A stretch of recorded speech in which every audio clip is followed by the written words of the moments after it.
Halo Sobat Jazz, kembali lagi di Jazz Channel untuk membahas seputar Timnas Indonesia. Sebelum kita mulai pembahasannya, jangan lupa di subscribe dan di like. Karena satu subscribe dan satu like ibaratkan doa untuk Timnas Indonesia menuju Piala Dunia. Amin. Sobat Jazz, kita tahu bahwa U17 Garuda Muda kita sudah masuk ke 8 besar Piala Asia U17.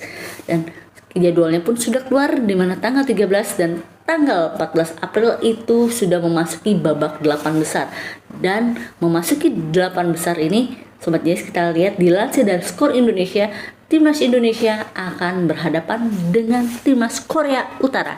Dan kemudian Uzbekistan akan bertemu dengan Uni Emirat Arab, dan kemudian Jepang akan berhadapan dengan Arab Saudi, dan Tajikistan akan melawan Korea Selatan. Ya Sobat Jazz, kita tahu bahwa perjalanan kita masih panjang untuk Garuda Muda, dan kita berharap hasil yang terbaik untuk Timnas U17 kita.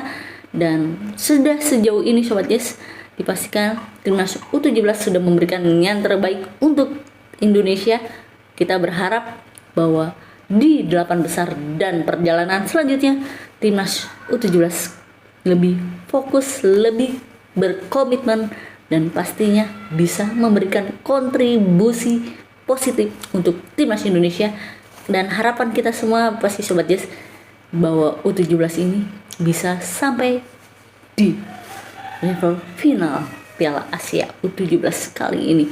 Karena itu adalah harapan dan impian kita semua Sobat Jazz, di mana Timnas Garuda Muda kita bisa mengukir sejarah yang indah di Piala Asia U17 di 2025 ini. Ayo kita doakan Sobat Jazz, dan kita berikan semangat yang luar biasa untuk Garuda Muda kita, dan pastinya berikan doa yang terbaik untuk Timnas Indonesia. Berikan kritik yang membangun, jangan membuli para pemain Sobat Jazz. Sobat Jazz, kalau kita lihat memang prestasi PSSI di tangan Pak Erick Thohir ini sangat-sangat baik Sobat Jazz. Kita lihat dari timnas senior kita yang masih berjuang di round 3 kualifikasi Piala Dunia, dan kita lihat Garuda Muda kita sedang bertanding di Piala Asia sampai sejauh ini, dan lolos Piala Dunia sudah pastinya tiket itu sudah kita kantongin.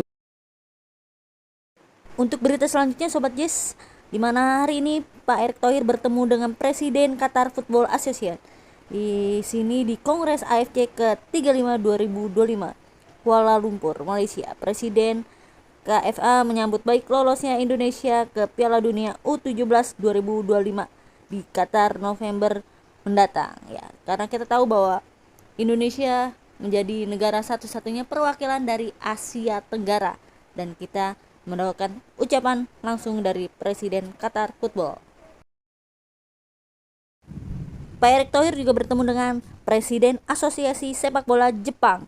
Saya mengucapkan terima kasih atas kerjasama JFA dan PSSI untuk meningkatkan sepak bola Indonesia yang sudah berlangsung kurang lebih 2 tahun terakhir. Kerjasama PSSI dan JFA yang fokus kepada peningkatan kualitas wasit dan pengembangan timnas putri akan mendorong sepak bola Indonesia terus berkembang dan mencapai level yang lebih tinggi.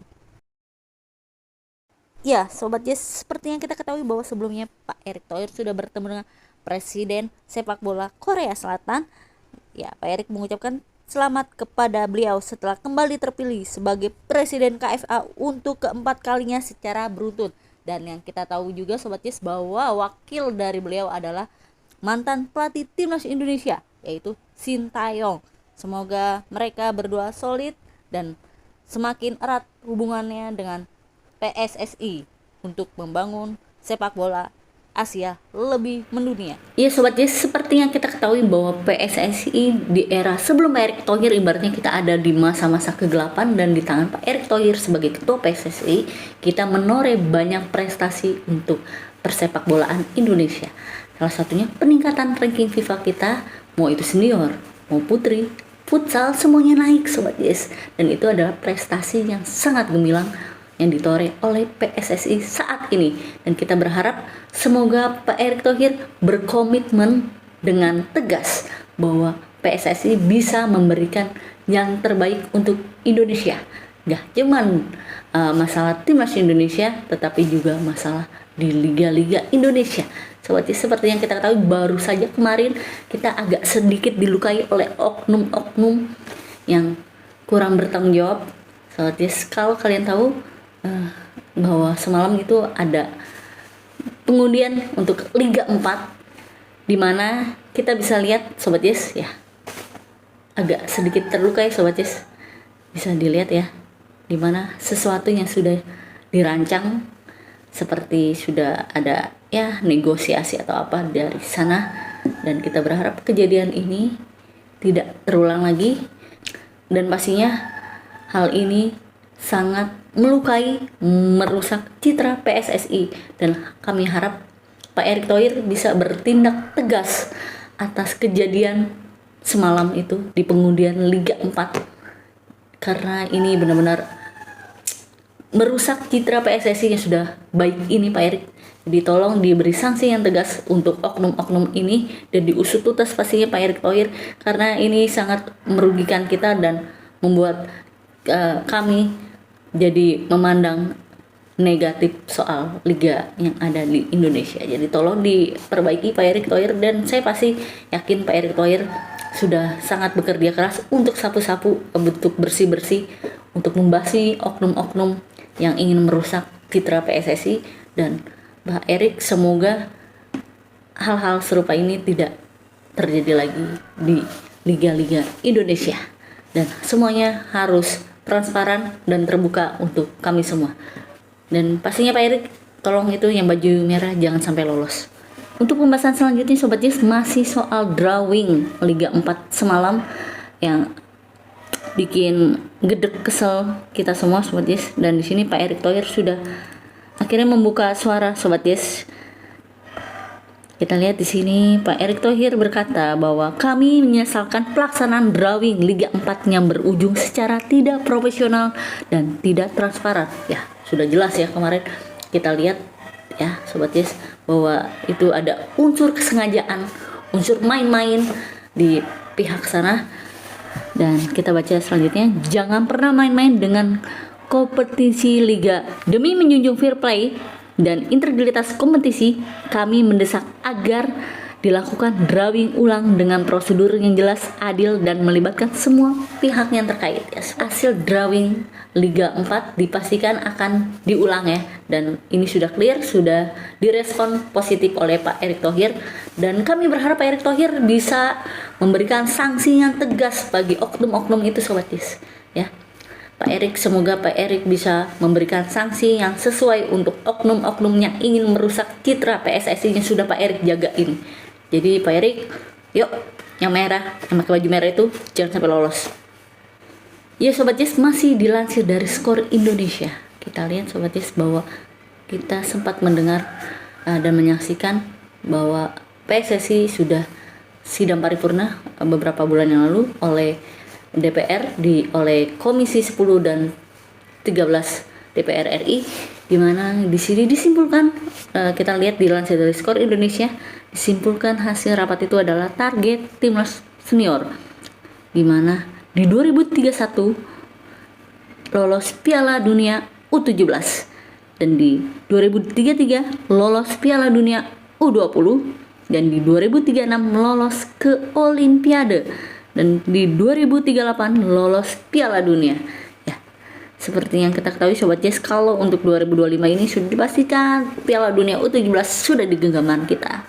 Tinggal kita berdoa semoga menular ke timnas senior kita bisa lolos menuju Piala Dunia, karena ini memang kesempatan emas buat kita Sobat Yes, di mana pot untuk Asia masih terbuka lebar untuk timnas Indonesia. Kita lihat target timnas putri, di mana di 2030 lolos Piala Dunia U17, di 2032 lolos Piala Dunia U20, di 2032 lolos ke Olimpiade, dan di 2035 lolos Piala Dunia.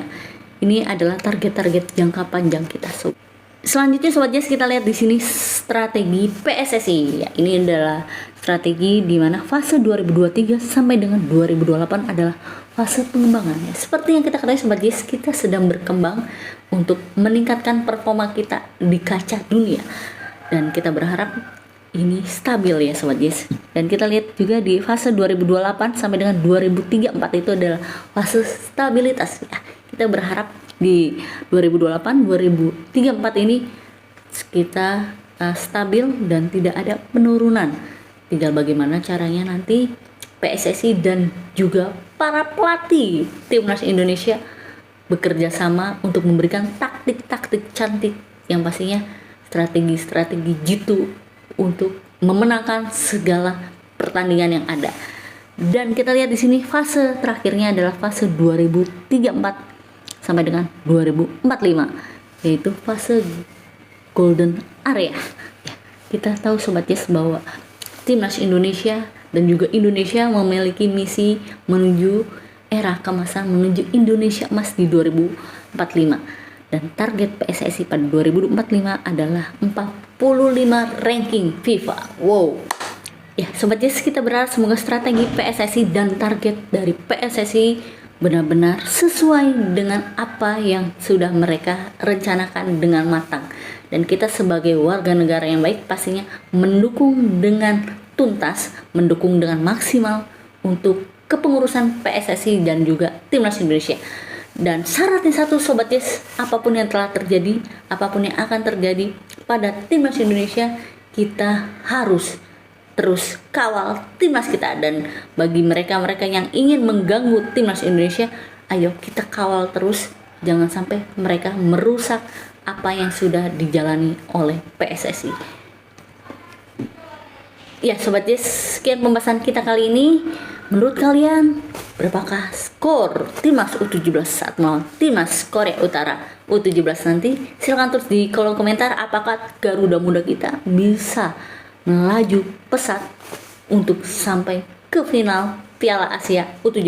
Bisa dong. Silahkan tulis di kolom komentar. Jangan lupa subscribe, like, dan komen. Dan bunyikan loncengnya. Terima kasih. Kita Garuda. Salam Jess.